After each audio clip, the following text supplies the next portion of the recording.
જય શ્રી કૃષ્ણ વિદ્યાર્થીઓ, આજે આપણે ભણીશું ગુજરાતી વિષય. એમાં તમારો પાઠ નંબર છે એ 11મા નંબરનો પાઠ, જેનું નામ છે વારસાગત. શું નામ છે? વારસાગત.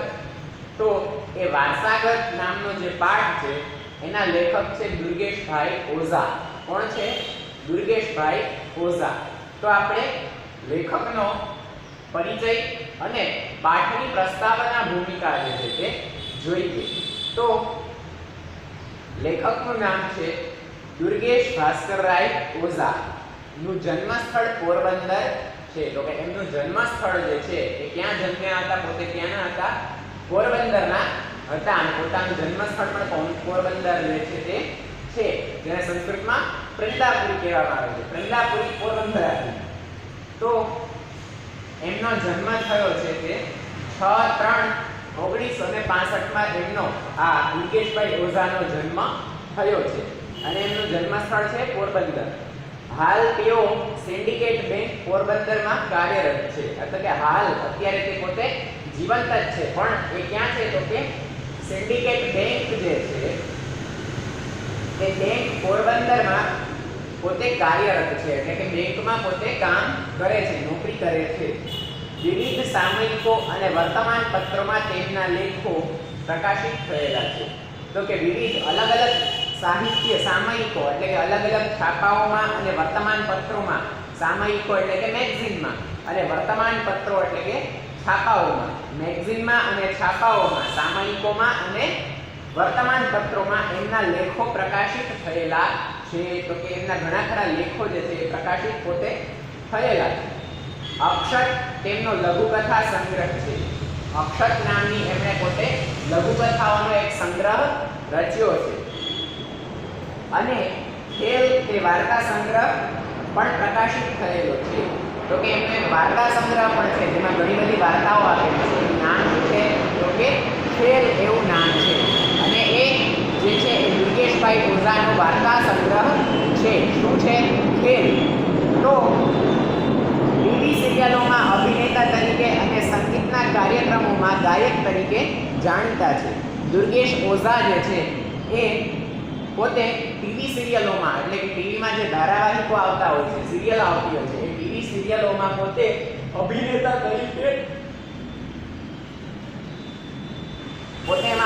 તરીકે એક્ટર તરીકે એમને ભાગ ભજવેલો છે. અને સંગીતના કાર્યક્રમોમાં ગાયક તરીકે પોતે જાણીતા છે. એટલે કે પોતાનું ગળું પણ ખૂબ જ સરસ હતું, એટલે પોતે ગાયક તરીકે પણ પોતે જાણીતા છે. શેમાં? તો કે સંગીત ક્ષેત્રમાં. માટે તે પોતે અભિનેતા પણ છે, સારા એવા લઘુકથાકાર પણ છે, વાર્તાકાર પણ છે, અને પોતે જે છે એ ગાયક પણ છે. એટલે કે પોતે સારા એવા ગાયક પણ છે એવું અહીંયા કહેવામાં આવ્યું છે. એટલે કે એમનામાં બધી જ જે ખૂબીઓ જે છે, બધી જ કળાઓ જે છે એનો સંગ્રહ એમનામાં રહેલો છે. અભિનેતા, પોતે એક્ટર પણ છે. એક્ટિંગ કરવી એ પણ ખૂબ મોટી ખૂબી હોય છે માણસની.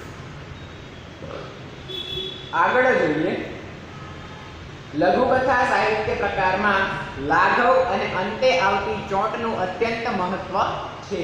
તો કે લઘુકથા સાહિત્ય પ્રકાર, લઘુકથા છે એ એક સાહિત્યનો પ્રકાર છે. શું છે? તો કે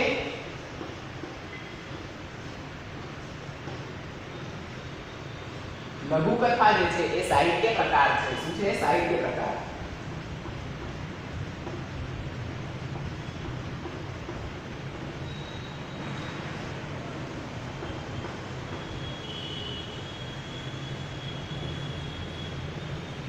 લઘુકથા છે એ સાહિત્ય પ્રકાર છે. તો આવી રીતે આમાં ગદ્ય ખરેખર આ છે શું? તો કે ગદ્ય છે. શું છે? ગદ્ય પદ્યમય ચંપુ નથી, પણ ગદ્ય છે. આગળ જોઈએ ગદ્ય કાવ્ય. આ છે માત્ર ગદ્ય છે, અને આ ગદ્યનો એક પ્રકાર છે. લઘુકથા છે એ ગદ્યનો જ એક પ્રકાર ગણવામાં આવે છે. પણ લઘુ એટલે કે થોડું, ટૂંકમાં, લાઘવ અને અંતે આવતી ચોટનું અત્યંત મહત્વ છે. લઘુકથામાં લાઘવતા, થોડામાં ઘણું બધું કહી દેવું, એ આ લઘુકથામાં સમાયેલું હોય છે.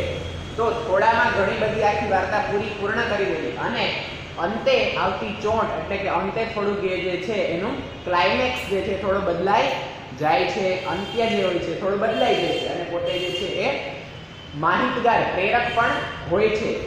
છેલ્લો અંત ભાગ હોય છે લઘુકથાનો તે. આ લઘુકથામાં વારસાગત રીતે આવતા હકારાત્મક મૂલ્યની લેખકે સુંદર રીતે ગૂંથણી કરી છે. લેખકે શેની ગૂંથણી કરી છે? તો કે લઘુકથામાં વારસાગત રીતે આવતા હકારાત્મક મૂલ્યની, શેની છે? હકારાત્મક મૂલ્યની લેખકે સુંદર રીતે ગૂંથણી કરેલી છે. એટલે કે વારસાગત આવતા જે હકારાત્મક, જે સકારાત્મક જે અમુક ઓલા હોય છે મૂલ્યો, એની સારી રીતે લેખકે આ લઘુકથામાં, વારસાગત નામનો જે લઘુકથા છે એમાં સારી રીતે એમને ગૂંથણી કરી છે. કોણે? તો કે દુર્ગેશ ઓઝાએ. તો મગનને આપેલી જમીન પાછી પડાવી લેવા માટે મોહનને તેના સગાઓ ચઢાવે છે. તો કે મગન હોય છે એને પોતે ઓછીની જમીન આપેલી હોય છે. મગનને આપેલી જમીન પાછી પડાવી લેવા, એટલે મગનને આપેલી જમીન પાછી પોતે લઈ લેવા, પાછી પડાવી લેવા માટે એ મોહનના સગાઓ જે છે, મોહનના સગા વહાલાઓ છે એમને ચડાવે છે. કોને? મોહનને ચડાવે છે કે તું પેલા મગન પાસેથી તારી જે જમીન તારા વડવાઓએ એને આપી છે એ તું એને પાછી તારી પડાવી ને અને પાછી મગન પાસેથી તું લઈ લે. એવી રીતે એના સગાઓ જે છે એ પેલા મોહનને ચડાવતા જાય છે. મોહન તૈયાર થાય છે અને મોહન જે છે એ પાછી જમીન પડાવી લેવા માટે તૈયાર થઈ જાય છે. પરંતુ અંતે સ્ફોટ થાય છે કે, અને અંતે એક મોટો વિસ્ફોટ થાય છે. સ્ફોટ એટલે કે ધડાકો. અંતે એક મોટો ધડાકો થાય છે. શું થાય છે? કે તેણે હવે એ જમીન ખરેખર મગનને નામે કરી આપી છે. એટલે અંતે એવો ધડાકો થાય છે કે તેને પોતે જ ખરેખર મગનને નામે જમીન કરી આપી છે. પિતા રમાશંકરનો ઉદાર સ્વભાવનો વારસો મોહને પણ જાળવ્યો છે. અને એના પિતાએ જે મગનને જમીન આપેલી હોય છે એ ઉદાર સ્વભાવને કારણે એના પિતાએ જે જમીન આપેલી હોય છે, રમાશંકર એના પિતાનું નામ છે, તો મોહનના પિતા રમાશંકરે મગનને જે જમીન ઉછીતી આપેલી હોય છે એ જમીન ફરીથી એ મોહન છે એ મદનના નામે કરી આપે છે. મગનના નામે મોહનને પણ જાળવ્યો છે વારસો. એટલે કે એના પિતામાં જે ઉદાર સ્વભાવનો વારસો હતો, મોહનના પિતામાં જે ઉદાર સ્વભાવ હતો એ મોહનને પણ મળ્યો, વારસાગત પોતાને મળે છે અને પેલી જમીન છે એ મગનના નામે કરી દે છે. અહીં આકર્ષક રીતે મુકાયું છે. મોહનને પણ જાળવ્યો છે તે અહીં આકર્ષક રીતે મુકાયું છે. અને મોહન એના પિતાનો વારસો જે જાળવી રાખ્યો અને અંતે પોતે જે છે ફરીથી મગનના નામે જમીન કરી દે છે. તો એ વારસાગત રીતે જે એનામાં સંસ્કારો આવેલા છે હકારાત્મક, એની અહીંયા આ લઘુકથામાં વાત કરેલી છે. જુઓ, વારસાગત નામ જ એનું છે, વારસાગત. ટોપિકનું નામ શું છે? વારસાગત. એટલે કે પેઢી દ્વારા આવતું, તમારા પિતામાંથી તમને કોઈ સંસ્કાર મળ્યા હોય, તમારા પિતા જેવી તમને ટેવ હોય તો એને વારસાગત આવેલા સંસ્કારો, વારસાગત આવેલી વસ્તુ કહેવાય છે. એ ભૌતિક પણ હોય છે અને અલૌકિક પણ હોય છે. બરાબર? તો એ જે છે તે છે કે છેલ્લા 10 વર્ષથી આપણે સીધી કાવ્યની ગદ્ય લઘુકથાની શરૂઆત કરીએ તો કીધું કે છેલ્લા 10 વર્ષથી રમાશંકરના કુટુંબ અને તેમની જમીનનું જતન કરી રહેલા મગને ફળદ્રુપ ખેતર જોઈ રાજીપો વ્યક્ત કર્યો. એટલે કે છેલ્લા 10 વર્ષથી રમાશંકરના કુટુંબ અને તેમની જમીનનું જતન કરી રહેલા મગને ફળદ્રુપ ખેતર જોઈ રાજીપો વ્યક્ત કર્યો. પેલો મગન હોય છે એ આ રમાશંકરભાઈના જે કુટુંબ હોય છે,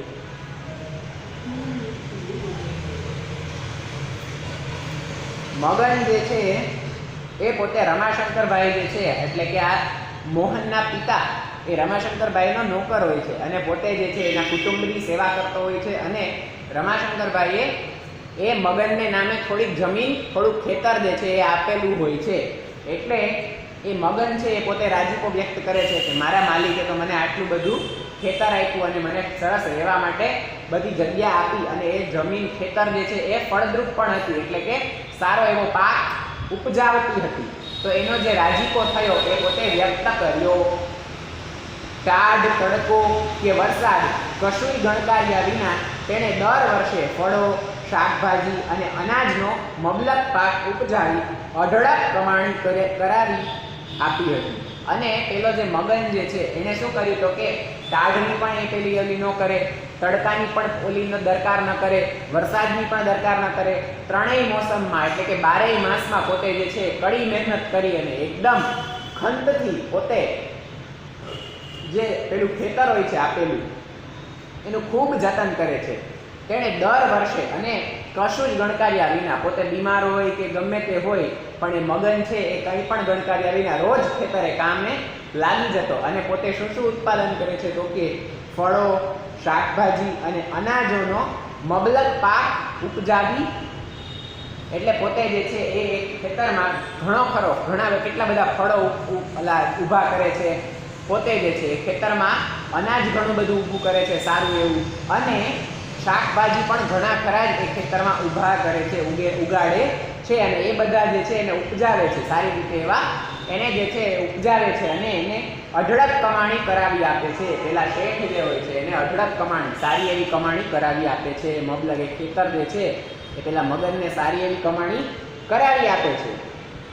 હવે આગળ જોઈએ, કરાવી આપી હતી, અઢળક કમાણી કરાવી આપી હતી. તેની આ મહેનતનો બદલો વાળવા નો શુભ વિચાર રામશંકરને આવતા એમણે જમીનનો એક કટકો મગનને કાઢી આપીને કહ્યું, એટલે કે ઓલા મગને સારી એવી કમાણી કરી આપી હતી પેલા શેઠને, એટલે એ શેઠ જે છે રમાશંકર એ મગનને ખુશ થઈ અને જમીનનો એક કટકો જે છે એ પોતે એને ગુજાર બસર કરવા આપે છે. દાખલા તરીકે આવડું ખેતર હોય છે રમાશંકરભાઈના નામનું, તો એ જે છે એ આખા ખેતરમાં પેલો મગન જે છે આખો દિવસ કામ કરી અને આને ખૂબ ફળદ્રુપ બનાવે છે. આખું જે છે આખું ખેતર ખૂબ ફળદ્રુપ બનાવે છે. હવે આનાથી જે કંઈ કમાણી થાય છે એ રમાશંકરને ખૂબ જ જે છે સારી રીતે એક કમાણી પેલો મગન કરાવી આપે છે. મગન ખેતરમાં કામ કરી, મજૂરી કરી, દિવસ રાત તડકો વરસાદ બધું સહન કરી અને પોતે જે છે સારી એવી કમાણી કરાવી આપે છે. ફળ, ફૂલ, શાકભાજી અને અનાજ વગેરે બધું અંદર સારી રીતે ઉત્પાદન કરી અને રમાશંકરભાઈને સારી એવી અઢળક કમાણી કરાવી આપે છે. એટલા માટે એનાથી ખુશ થઈ અને એની મહેનતનો બદલો વાળવા માટે પહેલા રમાશંકરભાઈ શું કરે છે તો કે એને જમીનનો એક કટકો જે છે એ આપી દે છે. જમીનનો એક કટકો નાનકડો જે છે એ મગનને આપી દે છે. કોને આપી દે છે? મગનને આપી દે છે. આ જમીનનો એક કટકો આવડો હોય એ એક મગનને આપી દે છે. આખું ખેતર રમાશંકરભાઈ પણ એક કટકો જે છે આટલો કાપી અને પોતે મગનને આપી દે છે. એટલે કહે છે કે આટલા કટકામાં જે છે એ તું રહેજે અને આ કટકો જે છે હું તારા નામે તને આપું છું. એટલે મગનને કાઢી આપ્યો અને કહ્યું, એટલે કે આટલો કટકો જે છે રમાશંકરભાઈએ મગનને આપ્યો, એના નામે કરી આપ્યો અને કહ્યું, શું કીધું તો કે મગન, આજથી આ જમીન તારી, આમાં તું તારું મકાન અને ખેતર બંને બનાવજો. એટલે પેલા મગનને જે છે એ રમાશંકરભાઈ છે એમ કહે છે કે આટલી જમીન છે ખેતરની એ તારી, આમાં તું તારું ઘર બનાવજે,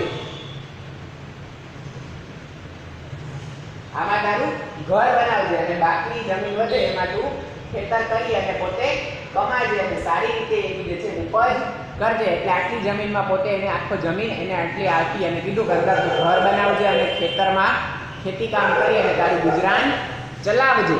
એટલે કીધું કે પરંતુ પાકું લખાણ થાય એ પહેલા જ રમાશંકરે દેહ છોડ્યો. એટલે કે આટલું એક શેઠ હતા એ પોતે ગરડા હતા અને કંઈ પાકું સરકારી કાગળિયા ઉપર જમીન જ્યારે એકબીજાને લેવડ દેવડ થાય ત્યારે સરકારી કાગળિયા ઉપર બધી નોટિસ કરી અને જે જમીનનો માલિક હોય એ પોતે સહી કરીને આપે કે આ જમીન છે એ મેં આ ફલાણાભાઈના નામે કરી છે. તો એ બધું સહી કરવા માટે રમાશંકરભાઈ જીવતા રહ્યા નહીં. એ પાકું લખાણ થાય, કાગળ ઉપર બધું લખાય એ પહેલાં જ રમાશંકરભાઈએ દેહ છોડી દીધો. એટલે કે એ પ્રકાર એ મગનના નામે કરતા પહેલાં જ ખાલી મોઢે મોઢ કહી દીધું કે મગન, આ જમીન હું તને આપવા માંગુ છું અને આ જમીન તારી. ખાલી સરકારી કાગળિયા હતા એ બાકી હતા અને એના વિના આગળ કંઈ કામ જે છે એ ચાલે નહીં. અને સરકારી કાગળનો જે સમય લાગે આવતા અઠવાડિયું, 2 અઠવાડિયું, મહિના જેટલો, એટલામાં તો પેલા રમાશંકરભાઈ છે એ ગુજરી ગયા, પોતે જે છે એ અવસાન પામ્યા. તો આગળ શું થાય છે તો કે દેહ છોડ્યો અને બન્યું એવું કે મગનની જમીનમાં મબલક પાક પાક્યો અને એવું થયું કે મગનને જે આટલી જમીન આપી હતી ને પેલા રમાશંકરભાઈએ એ જમીનમાં ઘણો બધો પાક પાક્યો હતો, સારો એવો પાક પાક્યો હતો, કારણ કે આ જમીનનો કટકો છે આ ફળદ્રુપ જમીનનો આખો જ કટકો હતો, આ ખેતરનો જ આખી જમીનમાંનો એક કટકો ફળદ્રુપ જ હતો, એ બધા જ આખી જમીન જ ફળદ્રુપ હતી. માટે કહ્યું કે મબલક પાક પાક્યો અને રમાશંકરભાઈના દીકરા મોહનના ખેતરનો પાક નિષ્ફળ ગયો. હવે પેલા મગન તો જે છે એને જમીન આપી દીધી હતી ઓલા રમાશંકરભાઈએ, એટલે એ તો એની જમીનમાં કામ કરતો ને ખેતી કરતો ને બધું એના ગુજરાન એમાં ચલાવતો. પછી આ જે પાક છે એ બીજા બધા નોકરોને આપી દીધો હતો કે આમાં તમારે કામ કરવાનું, આટલી જમીન છે બીજા નોકરોને સોંપી દીધી, આમાં બીજા નોકરો કામ કરશે. પણ બીજા નોકરો છે એ ચીવટવાળા હતા નહીં, પોતે કઈ હરખું કામ કરતા ન હતા, માટે આનો પાક જે છે એમાં નિષ્ફળ ગયો, આખો પાક જે છે એ ઉગ્યો જ નહીં. પણ મગને રમાશંકરભાઈએ જે જમીન મગનને આપી હતી એ જમીન તો મગન ખેડતો અને સારો એવો એમાં પાક એને ઊભો કર્યો, એટલે કે આ જમીન છે એ આખી નિષ્ફળ ગઈ, બધું અંદરથી ખોરવાઈ ગયું. પણ આ જમીનનો પાક જે મગનને રમાશંકરભાઈએ આપી હતી એનો પાક ખૂબ જ થયો અને એમાં સારો એવો એની કમાણી પણ થઈ. તો કહ્યું કે સ્વજનોએ સલાહ આપી, એટલે પેલા રમાશંકરભાઈનો દીકરો જે મોહન છે એને બધાય સ્વજનો એટલે કે પોતાના જે બધાય સંબંધીઓ સગા સંબંધીઓ હોય એને સલાહ આપી. શું આપી એ લોકોએ? તો કે તારા બાપે આ જમીન મગનને આપી એ સાચું, પણ એનો પુરાવો ક્યાં છે? એટલે બધાય સગા સંબંધીઓ જે છે પેલા મોહનના કાન ભરે છે કે તારા બાપાએ કે જે જીવતા હતા તારા બાપા રમાશંકરભાઈ એણે આ જમીન આપી, ચાલ આપણે માની લઈએ બરોબર, પણ આ જમીન આપી એનો પુરાવો શું, એનો સબૂત શું છે, એની સાક્ષી કોણ છે? સરકારી કાગળિયા ઉપર તો કઈ લખાણું કર્યું નથી, તારા બાપા તો કહીને ગુજરી ગયા. હવે એની સાબિતી શું કે આ જમીન જે છે મગનના નામે જ છે? તો એવા સંબંધીઓ જે છે એને કાન ભંભેરણી કરે છે, કહે છે કે વ્યવહારું બન, એટલે પેલા એમ કહે છે થોડોક વ્યવહારું બન. મોહનને બધા સલાહ સંબંધીઓ જે છે એને બધા કાન ભંભોરે છે કે તું થોડોક વ્યવહારું બન. આંકડે માખો વગરનું મધ છે, એટલે કે આંકડે જે છે એ માખો વગરનું મધ છે, આંકડામાં મધ થયું છે, આંકડો કેવડો કોઈ આવડો કોઈ અને માખ્યું વગરનું મધ થયું છે એમ. તો કે આંકડામાંથી જ મધ નીકળી લે, એટલે તારે જે છે ખોટે ખોટું જે છે આમાં આખા ઓલામાં મહેનત કરવી પડે નહીં. 4-5 આગેવાનોની ત્યારે હાજરી હતી, પણ એને તો આપણે છોડી લેશું. એટલે એમ પેલા સગા સંબંધીઓએ એમ કીધું કે 4-5 આગેવાનો અમુક હતા સરકારીઓ બધા, અમુક ખાલી તારા બાપા જીવતા ત્યારે એ લોકો એની સેવા ચાકરી કરવા આવતા અને ત્યારે તારા બાપાએ મગનને જમીન આપી આવી રીતે મોઢે મોઢ બોલીને, ત્યારે અમુક એવા 4-5 આગેવાનો ખાલી હતા નાતના સરપંચના અને એવા કે એ લોકોએ સાંભળ્યું હતું કે મગનને જમીન આપી છે, પણ એમ કીધું કે એ તો અમે ફોડી લેશું એમ ગમે એમ કરીને, તું ખાલી ઓલા પાસેથી જમીન પડાવી લે ને એમ. એટલે આ સંબંધીઓ છે એ ખરેખર શું ઈચ્છતા હતા કે મગન જમીન પડાવી લે, મગન પાસેથી મોહન જે છે જમીન પડાવી લે અને પછી એ જમીન આપણે પચાવી પાડીએ એમ. એટલે આવી સલાહ જે છે સંબંધીઓ એના બધાય એને આપતા હતા. એટલે કીધું કે અમે એ બધું ફોડી લેશું એમ, તું ખાલી એની પાસેથી જમીન પડાવી લે એમ. હજી કોઈ એને પુરવઠો છે નહીં, પાકો પુરાવો કંઈ છે નહીં. એટલે મગન તો હરખભેર આવકારી રહ્યો એમ. એટલે મગન જે છે એ હરખભેર ઓલાને એનો જે ઓલો દીકરો હોય છે મોહન એ ત્યાં જાય છે પેલા મગનને ત્યાં પેલો મોહન છે, કોણ મોહન? રમાશંકરભાઈનો દીકરો. એ પેલા મગન રમાશંકરભાઈના નોકર પાસે જાય છે અને એની પાસે જાય છે એને ત્યાં. એટલે પેલો મગન છે ને આવકારો આપે છે, આમ દૂરથી જોવે છે ને મોહન જે છે એની જમીનમાં એનું ઘર હોય છે ત્યાં જાય છે, એટલે મગન એને આવકારો આપે છે, એના ખેતરમાં આવે છે ને એટલે એમ કહે છે, શું આવકારો આપે છે? આવો આવો નાના શેઠ, તમારા પ્રતાપે ને તમારા બાપુની કૃપાથી આ મારી જમીનમાં સોનાનો સૂરજ એમ. એટલે પેલો મગન જે છે એ મોહનને એમ કહે છે કે આવો આવો નાના શેઠ એમ, તમે કેમ છો? મજામાં? એમ કે તમારી કૃપાથી અને તમારા પિતાજી તમારા બાપુજીની કૃપાથી, એટલે એના બાપુજી એને જમીન આપી હોય છે ને મગનને, એટલે એમ કહે છે કે તમારા બાપુજીના કૃપાથી અમારી જે જમીન છે એને એ જમીનમાં સોનાનો સૂરજ ઉગ્યો, એટલે કે એ જમીનમાં સારી એવી પાક થયો છે, સારો એવો ફળ ફૂલ ને શાકભાજી અનાજ ને એવો બધો સારો એવો પાક થયો છે અને મારી પાસે પૈસા આવ્યા છે, તમારી કૃપા થઈ છે એમ.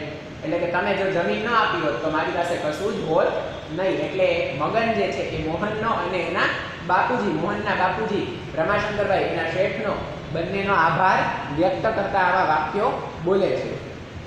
એટલે મોહન છે કહે છે, મારી જમીન એમ, આ જમીન તારી છે, એનો કોઈ આધાર, કોઈ લખાણ છે તારી પાસે?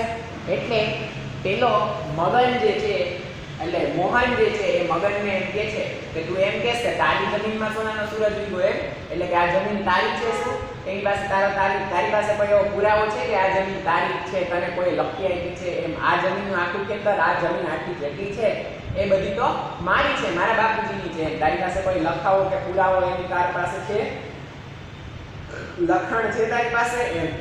એટલે રામશંકર બાપાના બોલ એ જ મારે મન ભગવાનનો એમ. એટલે એમ કહે છે કે રામશંકર બાપા તમારા પિતાજી હતા, એને મને જમીન આપી છે અને એને જે કીધું એ જ બધું સાચું છે એમ. તમારા પિતાજીએ જ મારા માટે તો ભગવાન છે. એ કદાચ મને ન આપી હોત તોય મારા ભગવાન છે, અને આપી તોય મારા ભગવાન એ જ છે એમ.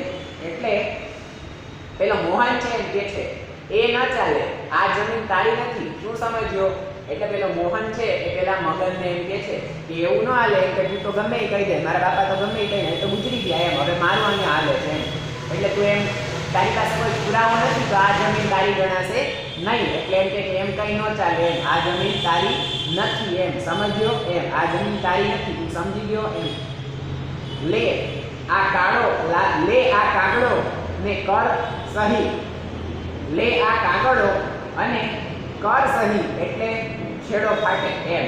એટલે પેલો જે છે એ મોહન જે છે મગનને બધા કાગળિયો લાવી અને એમ કહે છે કે અલે આ કાગળિયો બધા કાગળિયાઓ, અને આની પર સહી કરે એટલે આ જમીનનો છેડો ફાટે એમ, એટલે આ જમીન છે મારા નામે પાછી થઈ જાય એમ. મોહનના આ શબ્દોથી મગનને પગ નીચેથી જમીન સરી જતી લાગી. એટલે પેલો મગન જે છે એને બીક લાગવા માંડી કે ઓહો, આ શેઠના બાપુજી, એના ઓલા શેઠ હતા રામશંકર, એને મને આની સરસ જમીન આપી છે બક્ષિસમાં, મેં મહેનત કરીને આખું બધું ઊભું કર્યું છે, એમાં હવે આ ડાયરેક્ટ મારી પાસેની જમીન આની સીધા પડાવી લેશે અને એમ કહે છે કે મારી જમીન છે બધી એને હું આપી દઉં એમ. હવે હું શું કરું એમ? દોસ્ત સમી જમીન દોસ્ત થતી લાગી. એટલે કે પોતાના દોસ્ત જેવી જમીનને પોતે સારી રીતે મહેનતથી અને જમીનને સારી રીતે એવું પાલન પોષણ કરી જમીનનું, અને પોતે અંદર આવો સરસ પાક ઊભો કર્યો હતો. પણ એ પાક ઊભો કર્યો અને એ તરત સારું એવું પાક થયું, હવે એની હાથમાંથી એને જતું જમીન દોસ્ત એટલે કે ભાંગી પડ્યા જેવું બધું લાગ્યું એમ. એટલે કે પાક ને બધું હવે છે પેલો શેઠનો દીકરો જે છે મોહન એ બધું લઈ જશે એમ, એટલે પોતાની પાસે કંઈ રહેશે નહીં, પાછું એકદમ કંગાળ થઈ જશે. એટલે એવું લાગ્યું. મગને ધ્રુજતા હાથે સહી કરી. એટલે પેલો મગન જે છે એ પેલા કાગળિયા બધા લઈ આવ્યો હતો મોહન જે છે કાગળિયા બધા લઈ આવ્યો હતો. એટલે મગને આવી રીતે આમાં હાથ ધ્રુજતા અને એકદમ આમ લીલા મોઢે પોતે કીધું, અહીંયા સહી કરી દીધી. કારણ કે એ જમીન તો પેલા એને શેઠે જ આપી હતી અને એનો કોઈ પુરાવો હતો નહીં, માટે એ જમીનને જે છે સહી પાછી એને કરી દીધી અને જમીન પાછી ઓલા મોહનને આપી દીધી એમ કે તારું તને પાછું.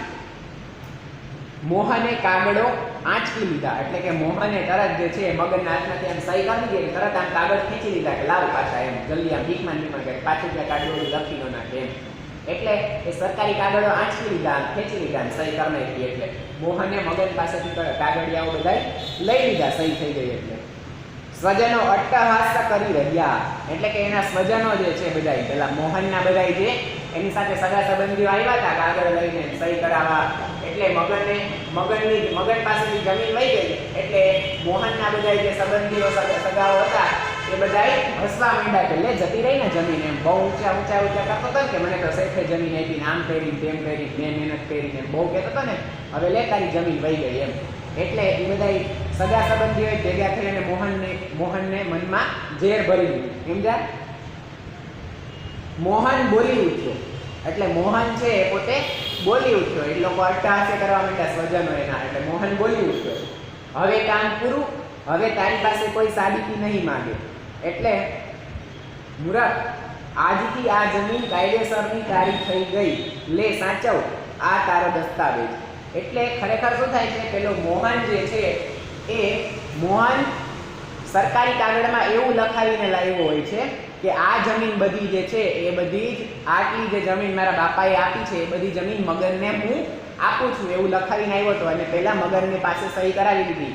એટલે ખરેખર શું થયું કે મોહન જે છે એ પોતે ઉદાર સ્વભાવનો જ હતો, સગા સંબંધીઓના ચડાવવામાં આવ્યો ન હતો. એને ખબર પડી ગઈ હતી કે સંબંધીઓ છે એ કોઈ સાચા નથી, પણ મગનને મારા બાપાએ જમીન આપી હતી, મગન મહેનતી છે એટલે આ જમીન છે એ મગનની જ ગણાશે. એટલે એને કાયદેસરના કાગળિયા બનાવી અને મગનના હાથે સહી કરાવી દીધી, જેથી કરીને મગનની કોઈ જમીન પડાવી ન લે.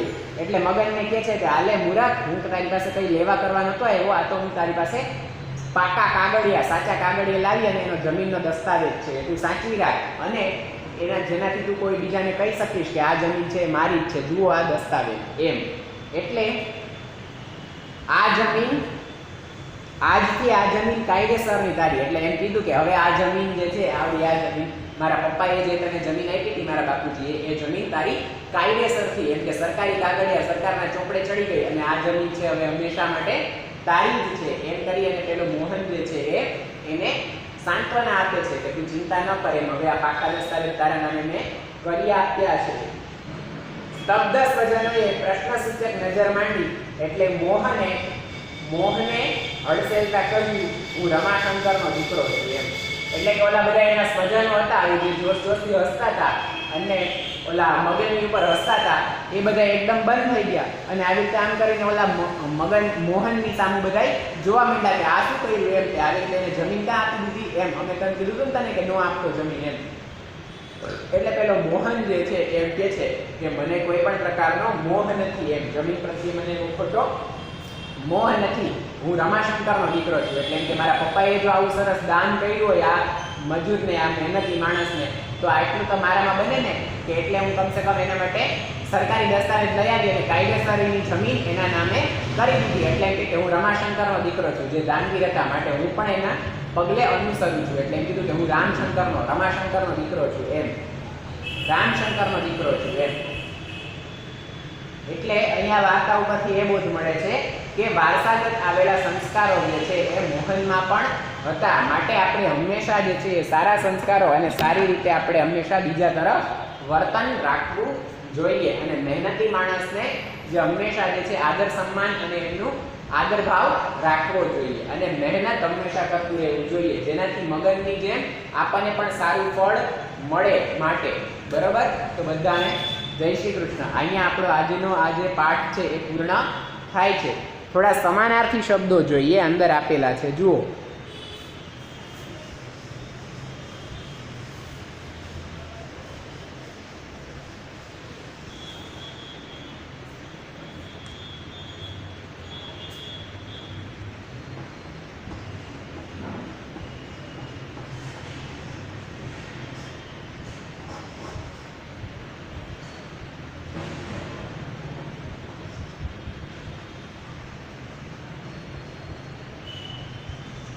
સમાનાર્થી શબ્દો તો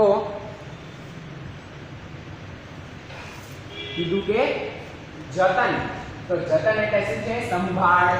જતનનો સમાનાર્થી થશે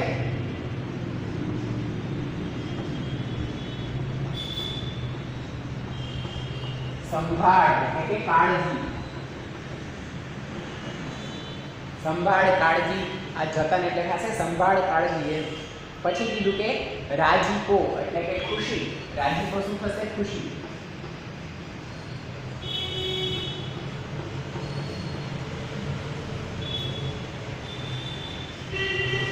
આવ્યું ને? રાજીપો વ્યક્ત કર્યો એટલે કે એને ખુશી થઈ એમ. પછી કીધું કે મબલક, તો કે અઢળક, પુષ્કળ, પુષ્કળ એમ. મબલક એટલે કે અઢળક.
કીધું કે મબલક એટલે કે અઢળક, અતિશય એમ.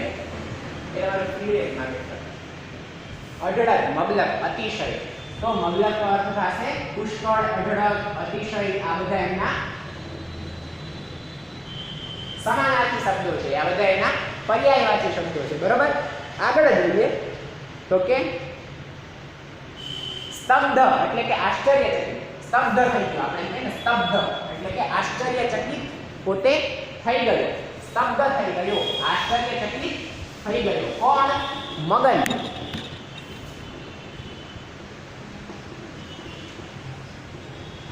સ્તબ્ધ એટલે આશ્ચર્યચકિત.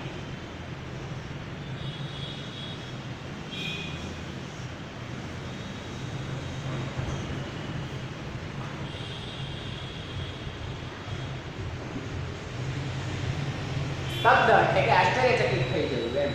પછી કીધું કે પુરાવો એટલે કે સાબિતી. પુરાવો શબ્દ આવ્યો ને, તારી પાસે શું પુરાવો છે એટલે કે સાબિતી, સાક્ષી.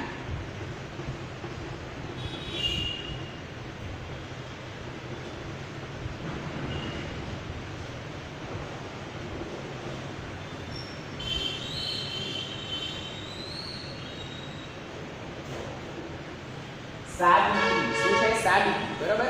આગળ જોઈએ તો કે આગેવાન એટલે કે અગ્રગણ્ય, નેતા.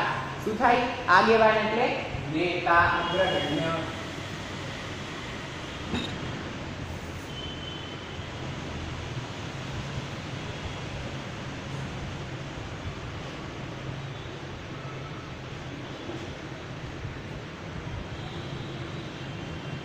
નેતા અને અગ્રગણ્ય એવું પણ થશે. નેતા, અગ્રગણ્ય.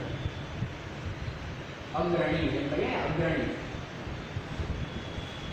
અગ્રણી, અગ્રગણ્ય, અગ્રણી એટલે કે આગેવાન, નેતા એવું. બરોબર.